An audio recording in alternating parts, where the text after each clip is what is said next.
च्या सहस्त्रकुंड धबधब्याच्या प्रवाहात अडकल्या 5 महिला आणि 2 मुलं. महिलांच्या सुटकेसाठी बचाव कार्याला सुरुवात. यवतमाळ जिल्ह्यातील एकांबा येथील या महिला असल्याची माहिती. धोकादायक परिस्थितीत जीव मुठीत धरून उभ्या आहेत पाण्याच्या प्रवाहात महिला. नांदेडच्या किनवट तालुक्यातील सहस्त्रकुंड धबधब्याच्या मध्यभागी गेलेल्या महिला पाण्याच्या प्रवाहात अडकल्या आहेत. पैनगंगा नदीच्या पाणी पातळीत वाढ झाल्याने वरच्या बाजूला असलेल्या बंधाऱ्यातून पाणी सोडावे लागले. नेमकं त्याचवेळी ह्या महिला धबधब्याच्या मध्यभागी अडकून पडल्या. या महिलांची सुखरूप सुटका करण्यासाठी बचाव कार्य सुरू करण्यात आले आहे.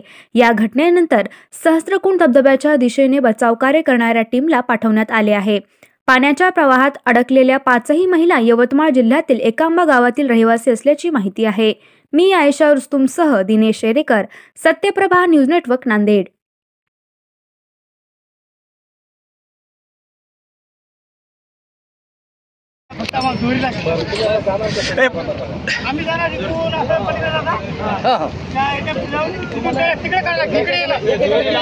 कोणीकडे बी काढ, तिकडे काढ की इकडे काढ.